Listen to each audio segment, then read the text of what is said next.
Welcome to Blackbird episode number 62. My name is James, and today I am pleased to welcome back to the show Jeremy Hammond. Jeremy is, of course, an independent journalist who has been indispensable during the COVID pandemic.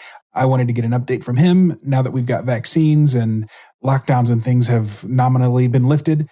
I want to know what he's thinking about the current state of the pandemic, mitigation efforts, independent people mandating things versus government mandates, all of that stuff. And then in addition, statistics and all the stuff that he's just great on. So without further ado, actually, let's get a little bit of ado. Head over to blackbirdpodcast.com. Be sure to drop your email address in the box there so that you never miss an episode of the show or a piece of written content as that trickles out.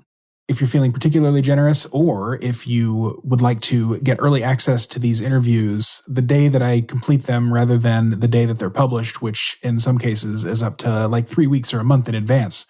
And in addition, a few minutes of pre-show banter with me and the guests, then sign up for one of the paid options. You can sign up for $7 a month, which isn't much, or $70 a year, which is even less. You can do all of that at blackbirdpodcast.com.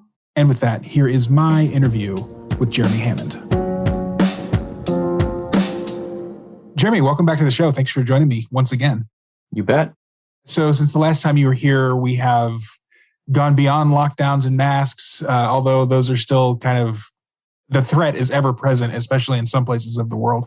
And now we're talking vaccines and boosters, and natural immunity might be more effective than the vaccine, maybe not. Why don't you just give a rundown, I guess, of what's going on in COVID world right now? Yeah, well, essentially the public health establishment has proven once again their lack of trustworthiness and showing that the political goal of achieving a high vaccination rate supersedes the goal of maintaining public health. And a good example of that you just brought up is their position on natural immunity. So, for example, the CDC has been saying, even if you've already recovered from COVID-19, you still need to get a vaccine. Mm-hmm. Biden's mandate. There's no exemptions for people who already have natural immunity. They're treating natural immunity as though it doesn't exist. However, we know, I think it's very clear. I've been researching the literature on this specific subject very deeply since at least April.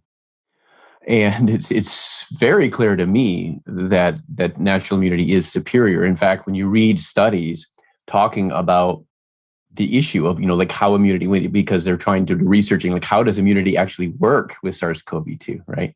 What are the mechanisms and what are the correlates of immunity? These are open questions. And so the more we learn, you keep reading these studies, and one thing that jumps out every time you read one of these studies, from immunologists and things, is they talk about how natural immunity is the goal. That's what they're aiming for with the vaccines, is how can we make the vaccines work to confer immunity as good as natural immunity? How can we do that? And they're already talking about the fact that these vaccines don't do that. I mean, it's very clear. It's been clear for many, many, many, many months. Yeah, that's the case, and that should be intuitive. I mean, that's what we should have presumed from the beginning, because of course, with the vaccines, you're only mounting an immune response to one protein of the virus, which is the spike protein. So just intuitively, the fact is that there's a narrow immunological focus of the vaccines. But of course, infection confers immune responses to epitopes all over the whole virus and other proteins. Yeah. So that's what we should expect. So just to get really dumbed down. I mean, so the vaccine is really only protecting against the shell, whereas the innards of the virus is what is sort of being varying, basically. The variants are different because of the actual infection, not because of the spike protein. Is that right? No, it's actually, the thing is with the variants, when they talk about variants of concern, it's mutations in the spike protein that they're concerned about. Because of course the risk is that, well, number one, that happens to be where the mutations tend to occur. Other parts of the virus tend to be more conserved, meaning that they tend not to have these mutations. Oh. So the mutations are occurring predominantly in the spike protein. And of course, the risk is that the immune response that the vaccine induces against the spike protein will no longer be as effective. We've seen that with Delta. I mean, that's uncontroversial. They're acknowledging that it's not as effective against Delta. And I mean, this was to be expected, that the virus would mutate and evolve to escape a vaccine-conferred immunity. Mm-hmm. It's much less likely to escape natural immunity, for the reason I already mentioned, which is that with natural immunity, you must have a much broader repertoire of immune responses, sure, including to more conserved regions of the virus. So, for example, you have T-cell responses. Apart from antibodies, there's cellular immune responses against, for example, the nucleocapsid protein or the membrane protein. So there's other parts of the virus that your immune system will respond to. You're not getting that when you have vaccine-conferred immunity. So why is it then that a vaccinated person would have lessened symptoms from an infection with a variant that's not necessarily protected against by the vaccine? Yeah, so originally, of course, the promise was, this is how we reach herd immunity. We're going to mass vaccinate the population and we'll have herd immunity. And I was saying back at the time that that's probably not going to happen. These vaccines haven't been shown to prevent infection. That's what I was saying ages ago, it seems.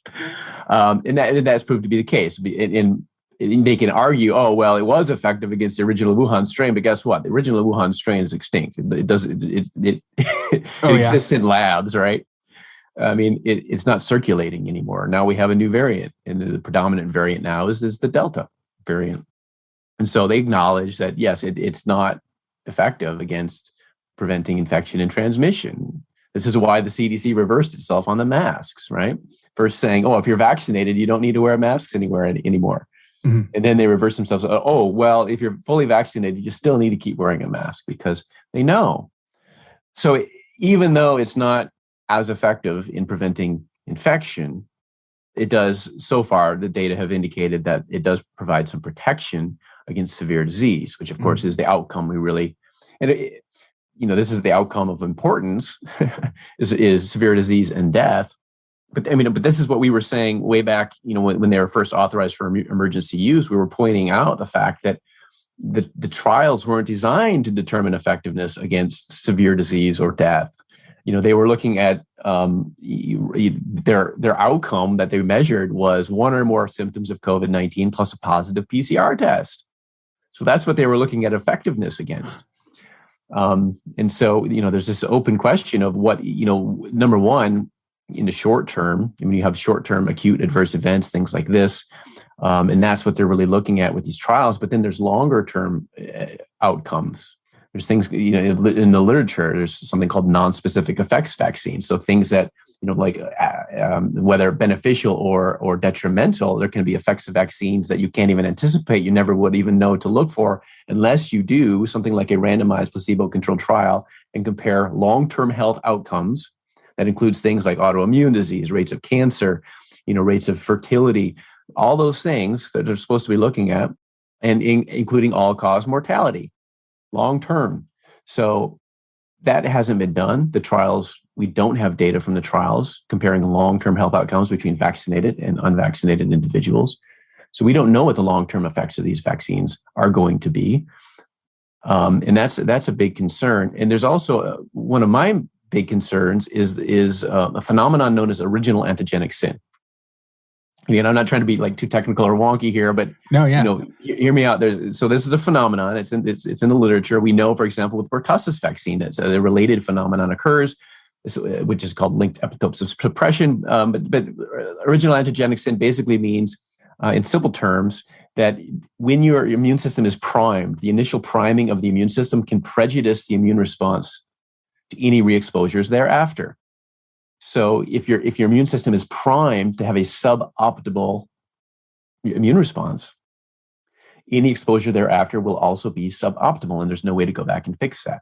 In other words, if the vaccines confer suboptimal immunity, as they do, if the phenomenon of original antigenic sin occurs, I'm not saying it does, I'm saying if it does, then people who have received the COVID-19 vaccine will be more susceptible to COVID-19 throughout their lifetimes compared to the opportunity cost of natural immunity. This is a big thing that scientists should be looking at, and they're not.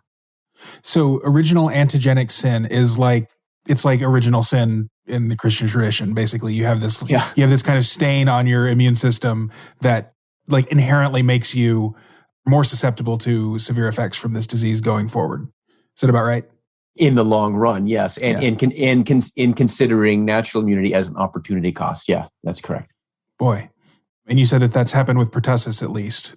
Yeah, it's a known thing. It's a known thing with influenza and influenza vaccines. It's a known thing. It's a related phenomenon. It's actually not an original antigenic sin, but it's a related phenomenon without getting too much into the details, called linked epitope suppression, which is known with the pertussis vaccine, where children primed with the acellular pertussis vaccine now, compared to the natural immunity opportunity cost, are more susceptible to pertussis throughout their lifetimes. In other words, because natural immunity is superior, but there's no way to go back. There's no way to like undo what was done to their immune systems and have the immune system unlearn the training that it had from the vaccine. The priming of the immune system by the vaccine has prejudiced their immune systems to respond suboptimally to pertussis infection throughout their lifetimes, and they can't go back.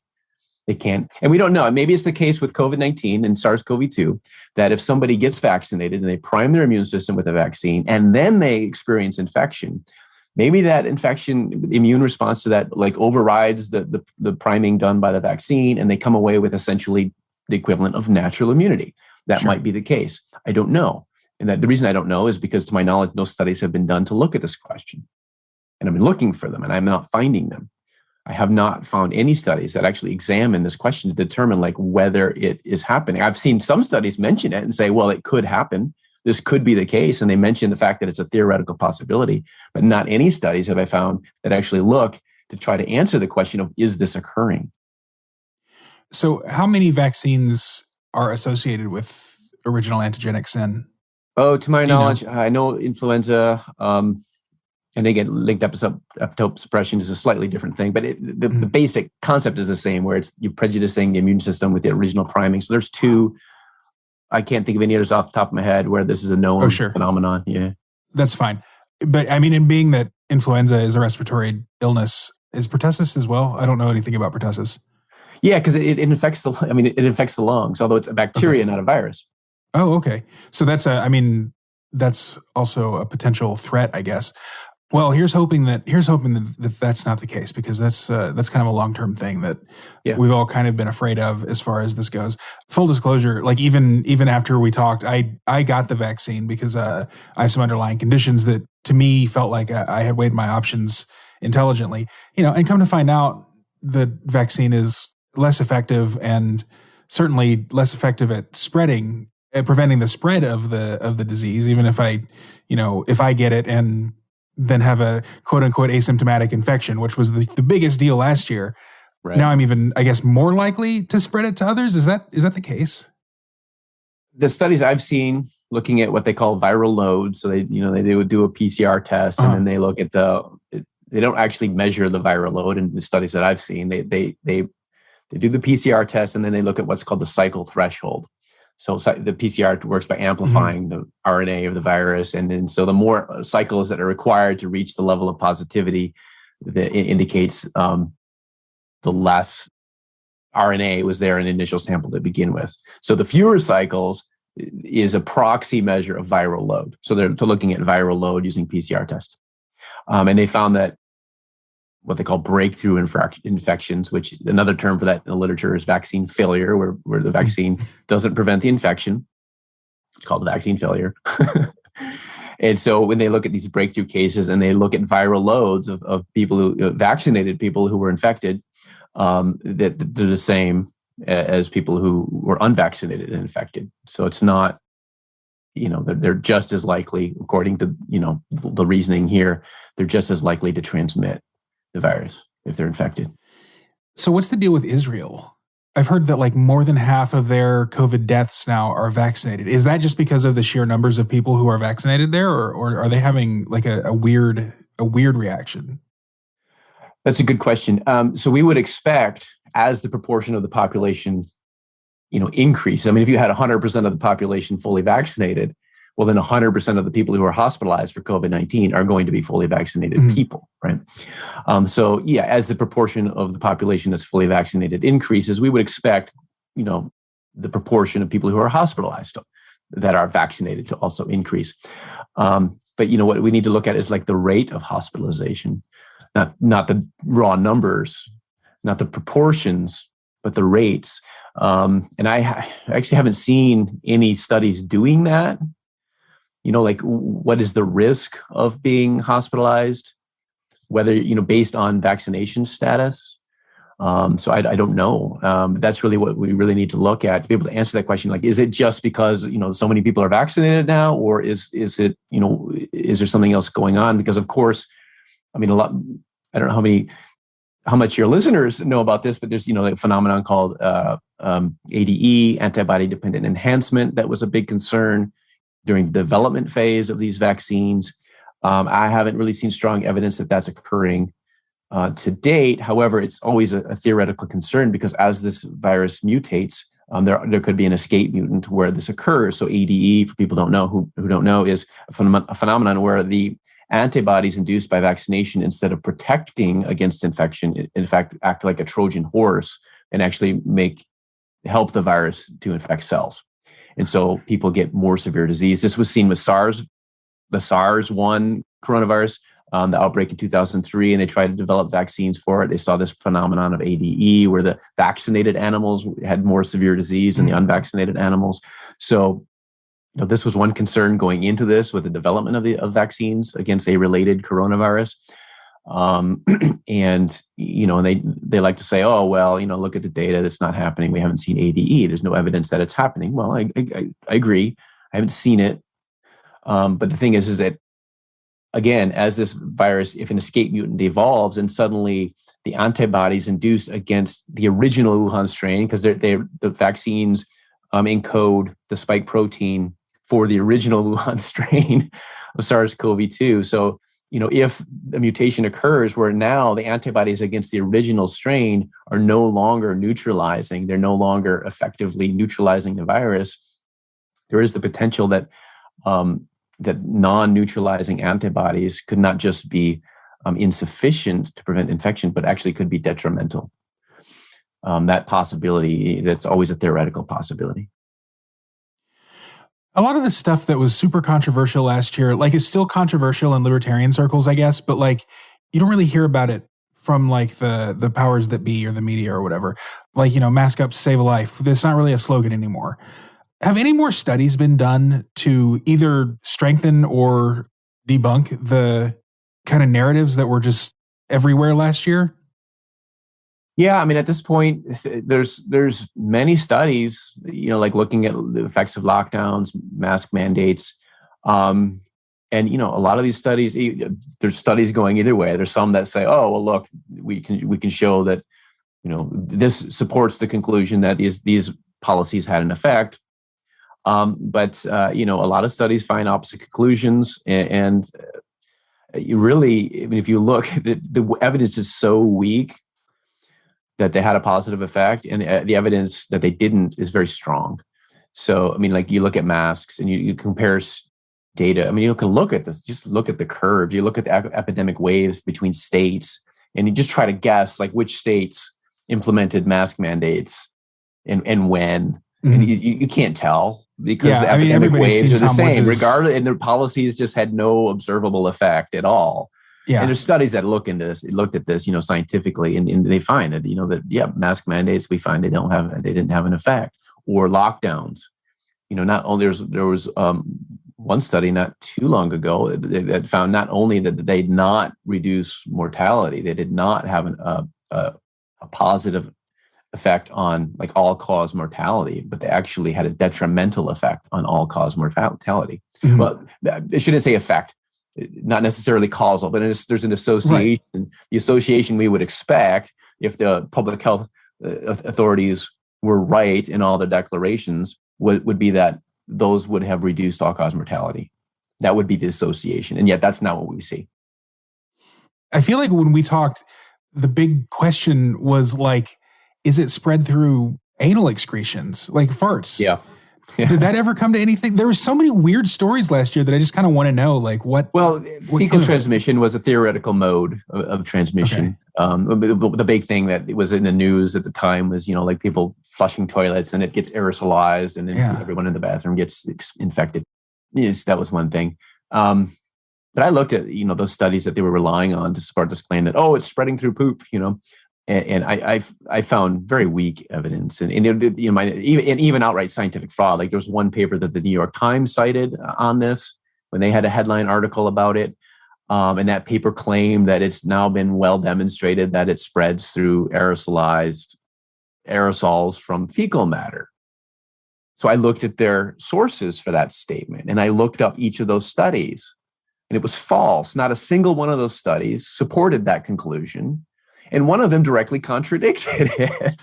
So this is outright scientific fraud. Mm-hmm. And the thing is that that's not that uncommon. That's just one example, but this happens very often in my research where I'll be reading scientific papers and they will be making claims, affirmative, positive claims and statements of fact. And conclude maybe in their conclusions, but their findings don't actually support their conclusions, or their findings actually contradict their conclusions, or they're citing a source to support a statement, and that source does not support their statement, or it contradicts their statement. This is so routine. This is a thing, and in science, there's so much political. It's so politicized. Uh-huh. You really can't trust anything when they say, "Oh, well, science tells us this." It's like, well, does it? You always have to ask that question: does it really? Because it's very typical when they, what they say the science says is not what the science says. And I know I asked you this last time, but what do you think the motivation behind that is? Obviously, I don't want you to try to read people's minds, but why are they funding? Yeah. Okay. That's what I think is probably money. What about the politicians? It's not like they're getting paid for this. Power. Yeah. Okay. So just basically they're scientists. They want funding. Yeah. So they're going to get it from the pharmaceutical industry or they're going to get it from the government, from the taxpayers, right? Okay. Predominantly. And those are the two major sources of funding in science. And so they know, like if I produce certain types of data, I know I can get my grants and I can get my funding, and so it's all politicized. It's a malevolent influence of taxpayer funding of science, public funding, of government funding of science, because of course the government has policies. The government doesn't want to fund scientists who do research that contradicts their policy positions. Mm-hmm. So naturally, it doesn't happen. So, they fund the scientists who are going to produce the things that they want to hear. It's the same as like with the Iraq War and in the intelligence community. Sure. Yeah. And you had the claim of the aluminum tubes being, stovepiped up to Cheney, where, like the serious analysis was just kind of like hushed aside. And you had this absurd claims about the aluminum tubes that was treated as though that's gospel truth. That analyst, Joe, he knew that if he produced something that was total BS, but he knew he could advance his career by doing that, and his was the report that got stovepiped up to the White House. This happens in science, where you have this malevolent. It's so corrupt. The corruption is so thorough in the scientific establishment. We talk often about the corruption in the medical establishment, but part of that is the scientific community and the corruption within the scientific community. It's something we often don't look at, but this is actually uncontroversial. There's studies about that.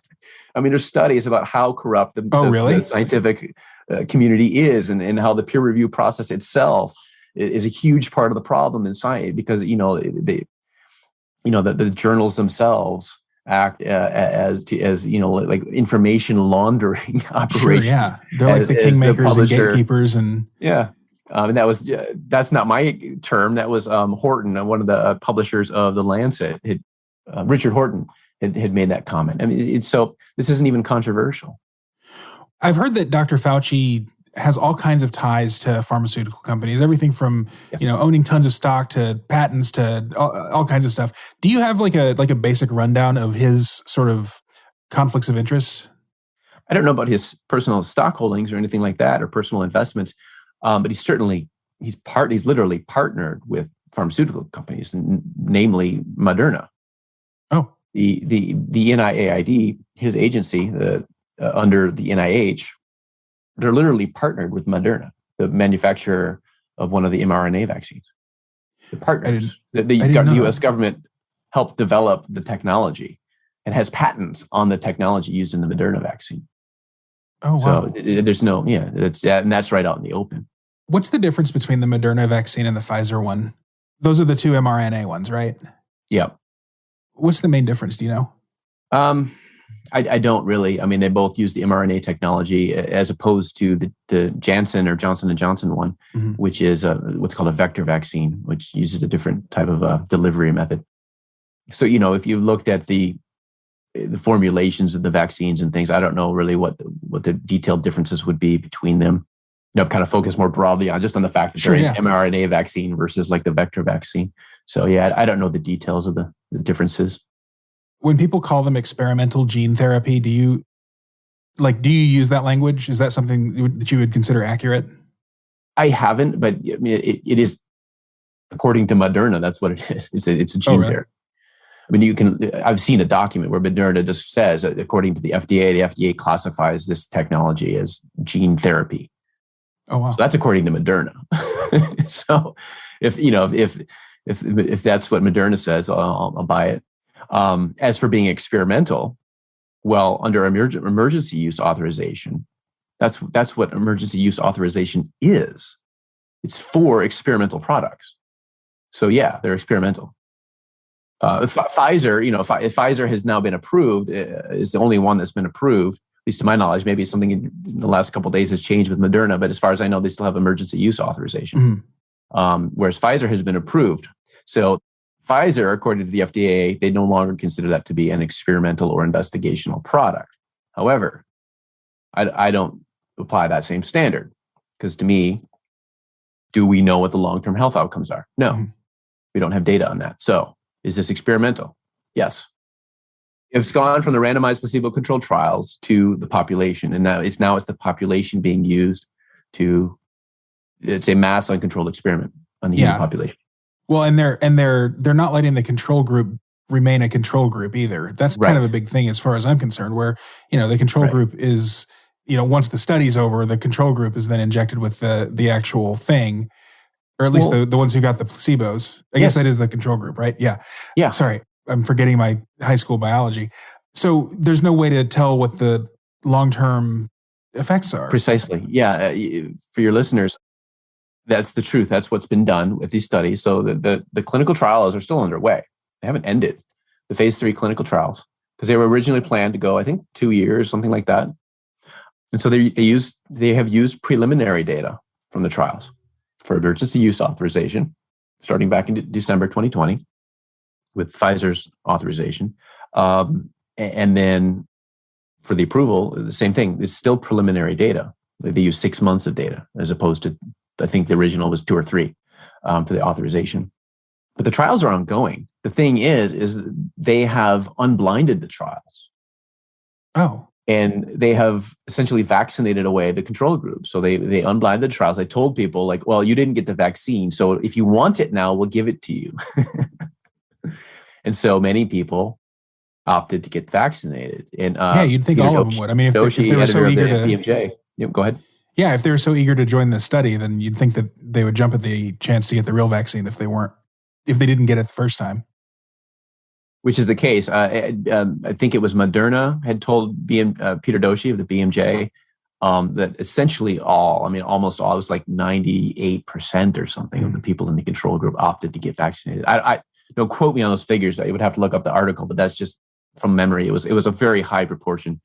Essentially, the study has been unblinded and the control group has been vaccinated away. He didn't give the percentages for, I think it was Pfizer and Janssen, because the companies didn't provide him with any proportions or data on that. But the expectation is that it would be similar for the other manufacturers. Do you know if they've done many opinion polls since last year regarding just sort of the change in sentiment regarding some of the measures that were taken last year? That's a good question. I just trying to think if I've seen any. None are jumping to mind that I've seen. No, as far as back then, what was your opinion of the lockdowns versus now? What's your opinion of the lockdowns or of masks? Those kind of polls. Yeah. I don't think I've seen any. Yeah, that would be interesting to know. So I hang out with, and my in real life friends are mostly on the left, and it seems like they're all kind of over it. So I'm interested in what the normie leftist sentiment is. My only other friend who is still kind of COVID scared is because his wife is pregnant, and they're still being super careful. We went to dinner the other night, and he rolled down the windows in the car. And then we had to sit on the patio, which is fine because it was a really nice night. But, we knew that we were sitting on the patio, not because we wanted to sit outside, but because, they're very, very concerned that they're going to catch this boogie bug. Okay. So you just recently released a new book. Yeah. Do you want to talk about that? It sounds like a pretty terrible story, but probably one that needed to be told. Last month. So the book is titled The War on Informed Consent. And the subtitle is The Persecution of Dr. Paul Thomas by the Oregon Medical Board. So it tells the story of Dr. Paul Thomas out in Portland, Oregon, who is author famously of the book, The Vaccine Friendly Plan, which provides parents the goal of the book is to help navigate them through the decision-making process with the CDC's vaccine schedule. And it presents an alternative schedule, an example alternative schedule in the book, essentially designed to minimize the cumulative exposure to neurotoxic aluminum, which is used as an adjuvant in many childhood vaccines. And so having published that, the authorities started to go after him, started to investigate him because, of course, the authorities have, again, that political goal of let's achieve a high vaccination rate among the childhood population. Well, because he respects parents' right to make their own informed choice about childhood vaccinations in his practice, he naturally has a lower vaccination rate. So that's a big sin. He can't do that, right? Yeah. That's a no-no. So they started to investigate him and kind of harass him somewhat. And in one of the letters that they sent him, a complaint letter, they demanded that he produce peer-reviewed evidence to support his approach to vaccinations. So he did. He produced a peer-reviewed study using his clinic's patient data, the de-identified patient data. He had analysis done on it. And what the study showed was that comparing the variably vaccinated children in his practice with the completely unvaccinated children in his practice, that the incidence of diagnosis for a broad range of health outcomes and incidence of office visits for these outcomes was significantly less in the unvaccinated children. So this was very strong evidence that his unvaccinated patients were the healthiest children in his practice. And so he produced a study. It was published on November 22nd, 2020. Within days, the Oregon Medical Board held an emergency meeting and emergently suspended his license. Wow. Accusing him of being a threat to public health. However, they completely ignored the peer-reviewed evidence that they had asked for, showing that, on the contrary, his approach is highly effective. And his patients are unusually healthy compared to both the general population, and the unvaccinated patients are specifically appear to be extraordinarily healthy compared to patients who have been vaccinated.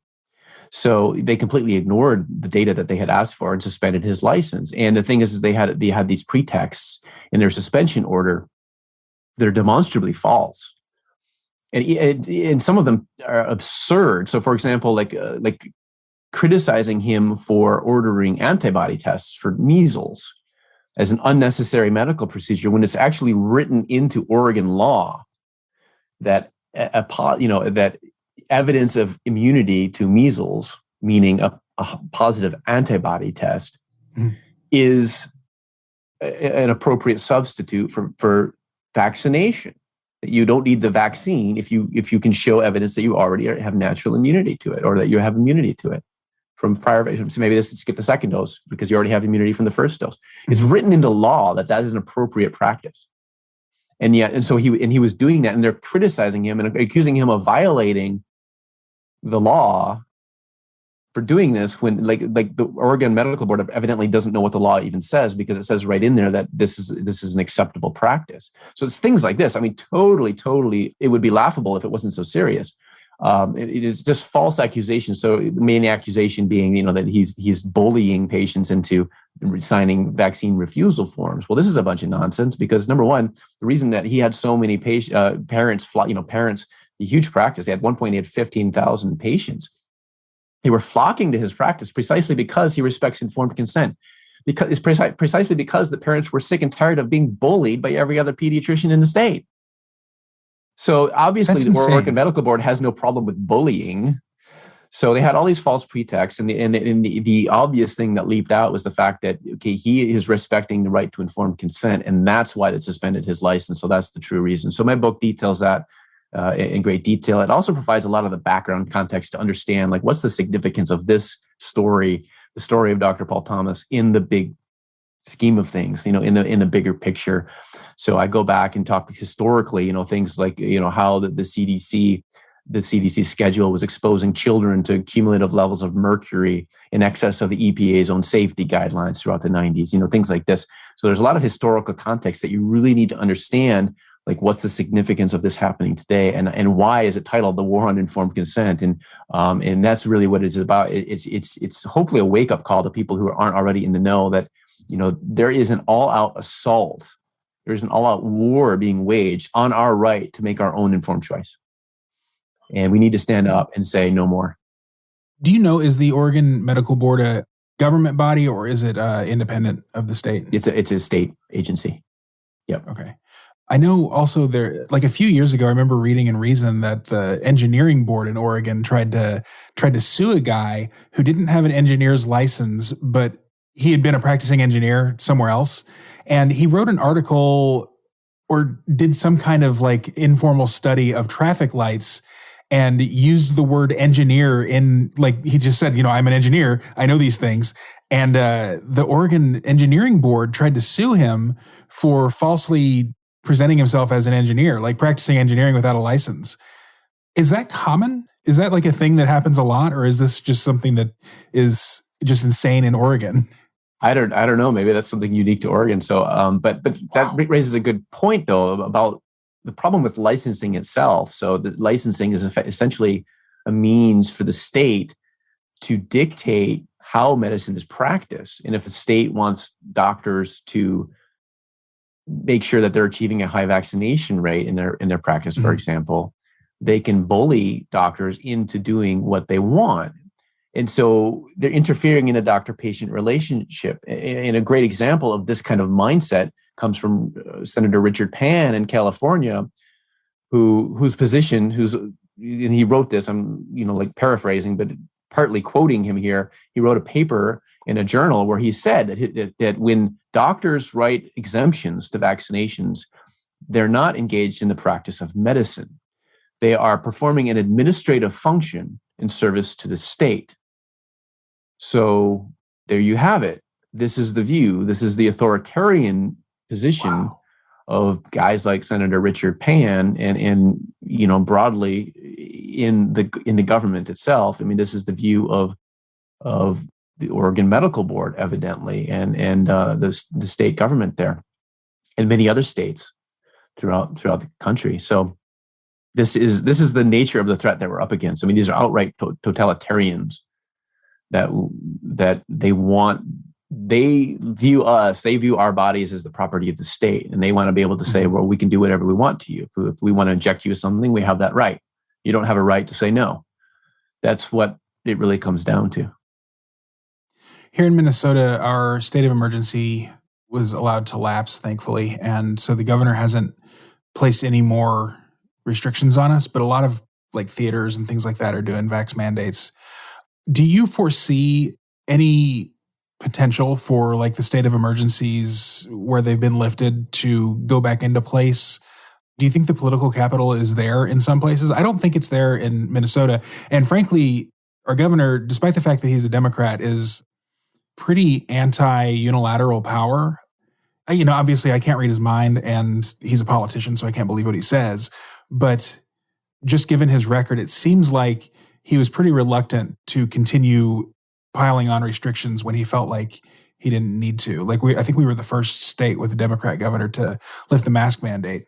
But all of that can change at the drop of a hat. What do you think is around the bend as far as that goes? What state are you in? I'm in Minnesota. Minnesota. Okay. Yeah. So I'm in Michigan. Yeah. So I can't really speak. I mean, it varies by state. And so I can speak to Michigan. And in Michigan, sure. I think to answer that question, it would be the governor here has very little political capital to be able to re-implement something like strict lockdowns or even the mask mandate. There isn't currently a statewide mandate for masks.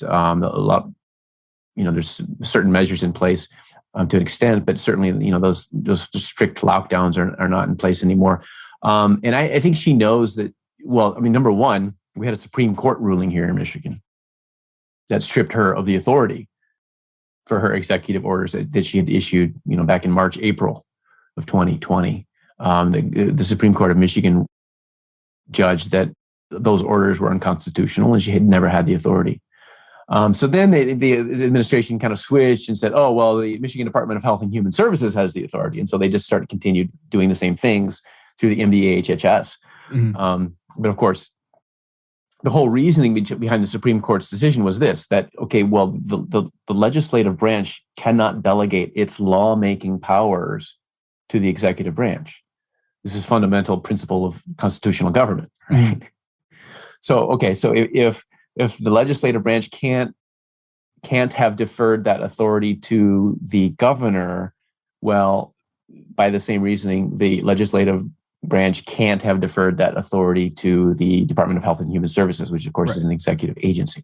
Yeah. And so the same reasoning applies, even though that hasn't gone to the Supreme Court yet. But essentially, they've continued to put out these unconstitutional, illegal orders since. And I think this is one of the reasons that the administration here knows that they're on such shaky legal ground, and also for popularity. There's a guy named Garrett Soldano, I believe is the pronunciation of his last name here, who's running for governor. And he's running precisely like, no more. Like we're so fed up with the lockdowns and all this madness. And he's not a politician. He's actually a chiropractor. But that's been his platform, is like, I'm running to make sure this can never happen again. That's his whole thing. And she knows, like, she feels threatened by him. And so I think she knows she has no leverage at this point, even in a blue state. We've got an actual doctor who is also a legislator, and he's been vocally opposed to the lockdowns. I think he was even on Fox News and things like that, because you don't have very many physicians who are also elected legislators. So he's running for governor, but also the Republican primary is pretty packed, including with the MyPillow guy. So we'll see what happens there. I sit on the Libertarian Party of Minnesota's executive committee, so I can't actually endorse somebody, but man, I hope that guy gets the Republicans' nomination. So, yeah, I guess politically it's becoming less and less popular, and I think that's kind of promising. Yes. On the other hand, venues left and right. I've got a friend who works for a concert promoter, and I've told him, he gets free tickets and invites me to shows all the time, but they're asking for vax passes and things like that, they want to see your card or a negative test. And I just don't feel comfortable showing them that stuff. It's fine, if I'm volunteering the information like I am here, but right. To me, it just feels coercive, and I don't want to contribute to that sort of culture. So, I'll go to one of the many, many venues that aren't asking for that. Right. We've got a comedy club, the Acme Comedy Club, which is kind of a legendary club. They're very, very your master optional, don't show us your paperwork, all that stuff. There's signs everywhere, which I love. Do you know of any, websites or anything like that have listed businesses that are us friendly? Oh, no, I haven't, but that's a good idea. Somebody should do that. All right. Yeah, maybe we should. Cool. That's a call out for the audience members who know something about web development. Yeah. All right. What haven't we talked about that you think we should? Oh gosh. Maybe it's coming back to the point of natural immunity before we close it down here. Cool. Yeah, I just wanted to kind of continue that point a little bit. So that's my current project. I have a series of articles on that specific topic because, of course, from the start they said, well, it's natural immunity is inferior and is insufficient, and so even if you've already recovered from infection, you still need to get the vaccine. And I'm going through and showing what a bunch of BS that is. So there's three main arguments they've used. The first one is that essentially they equate immunity with antibodies. And so we heard last summer and through the fall of 2020 that waning antibodies meant loss of immunity. That was false. Yeah. They knew it was false at the time. Was that just a ploy to get this vaccine regime in place? I mean, the T-cell immunity, like if you actually listened to some of the doctors who have been interviewed on the podcast that I listened to, you knew about T-cell immunity. Otherwise, You never heard of it. Right. So do you think that was just like, we're going to need to get these vaccines out there and we have an agenda and that we're going to enact that come by hook or by crook? Yes. Okay. The short answer. That's absolute bullshit. And here's why I can say that, because every scientist who was promoting that claim knew better. Mm-hmm. They knew better. There's no question about that. I mean, we're talking basic immunology here. They knew that just because antibodies, they knew it was normal for antibodies to wane after recovery from infection. That's normal. That's what we'd expect. And for them to point to that and say, "Oh my gosh, these people are losing their immunity," I mean, that was political propaganda. So that was scientists acting as that was professional propagandists masquerading in the role of scientists. They knew that was untrue. So that we know that they were just BSing us. Then it comes to the journalists who are reporting this and with all these headlines, right, about loss of immunity. So how do we explain that? Well, there's two possible solutions, two possible explanations. One is these science writers are totally incompetent and they really have no knowledge of immunology whatsoever, and they're writing about these topics, and so they're really just too irresponsible and incompetent to be given that assignment. That's one possibility. Sure. Second possibility is, they know their stuff and they understand that immunities, that antibodies don't equal immunity, but they promoted that claim anyway, so they knowingly were promoting misinformation. Those are the two possibilities. So that's what happened. And so from the claim that antibodies equal immunity and loss of antibodies equals loss of immunity, and then from that they built that more antibodies equals better immunity. Even though the correlation, if you look at cases, if you look at mild cases versus asymptomatic versus severe cases of COVID-19, the association actually was it wasn't that people who had milder or no symptoms had higher titers of antibodies. That wasn't the case at all. In fact, quite the opposite. People with severe disease are those who tend to have super high levels of antibodies. So what does that tell us? It tells us it's not about antibodies. I mean, the people who never even developed, there are people who recovered from the infection and never even developed detectable levels of antibodies, and yet they recovered from the infection. Why? Because of what you mentioned. They have strong cellular immunity. And so they didn't even need any antibodies to clear the infection. And so, this, and it's not like this is new information. It's not like they recently discovered this thing called cellular immunity. I mean, this is, again, it's basic immunology. So the point being that they have been lying to us, right? And then the third argument, they take that and they build up. So they have those two arguments there. Antibodies equal immunity. More antibodies equals better, stronger immunity. And then they build on that and they say, oh, well, look at the neutralization activity and in the lab. And they say, oh, look at the neutralization activity of the antibodies in the blood, of people who recovered is lower than these people who had the vaccine. And so they say, oh, so that proves that the vaccines are superior immunity. But the thing is, what that overlooks completely is because you're just doing that in the lab, right? And you're only considering the humoral immunity, the neutralization activity of, like in the plasma sample. You're completely overlooking all of the rest of the immune system, including memory B cells and long-lived memory bone marrow plasma cells that in vivo instead of in vitro, that in the living person would mean that, yeah, it doesn't matter that their antibody titers have waned over time, and that there's less antibodies in circulation now than there were before. It doesn't matter, because even if they're re-exposed, their immune system is trained. It already knows how to rapidly reproduce those antibodies on demand anytime there's re-exposure. So they do these in vitro studies and they say, oh, look at this. This proves that the vaccines are superior, but that's a bunch of nonsense. And they know it's a bunch of nonsense because they know that there's cellular T-cell immunity, and they know that there's B-cell memory, and that there's long-lived plasma cells that can rapidly produce antibodies as needed.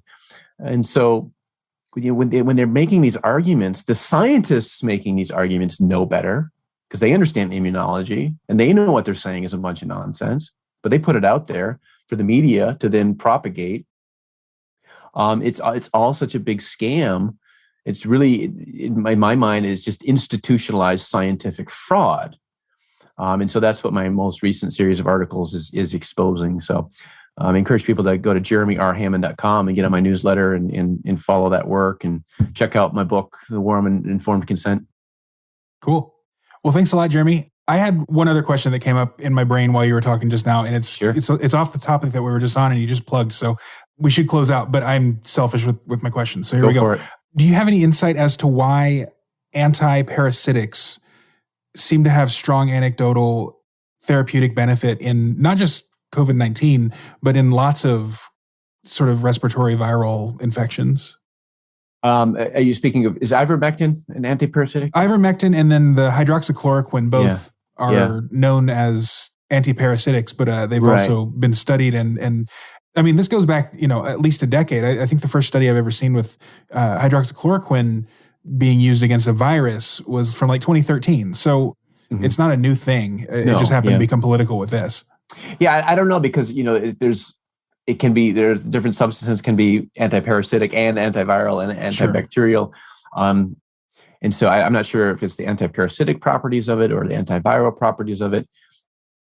Well, obviously, if it has an antiviral property, maybe it's just, in other words, I don't know whether it's both antiparasitic and antiviral properties or just antiviral properties. So I don't know. I haven't dove deeply enough into those medications to know how they work or things like that. So cool. Well, good. I'm glad that you don't, because those are hugely political issues that may or may not be more important than what you're actually doing. So cool. JeremyRHammond.com. Is there anything else you want to plug? No, that's it. Head to JeremyRHammond.com and sign up for my newsletter. All right. Thanks a lot, Jeremy. I will hopefully talk to you in a few more months. We'll get another update from you. Sounds good. See ya. All right. Thanks again to Jeremy for joining me today. Thanks to you, as always, for tuning in. Make sure to follow all of Jeremy's links, because his writing, like I said in the intro, is indispensable if you want to know what's going on in the world, especially as it surrounds health freedom, COVID-19 pandemic, that sort of thing. Then you want to be following Jeremy. You also want to be following this show. Head to blackbirdpodcast.com, sign up with your email address for the free feed, or with $7 a month or $70 a year for the premium offerings. Those premium offerings, once again, of course, include early access to these interviews, unedited, and including everything that we talk about before we actually start with the formal show. You don't want to miss that. Once again, that's blackbirdpodcast.com. And with that, this is another episode of Blackbird in the can. I'll see you on the next one. And until then, live free.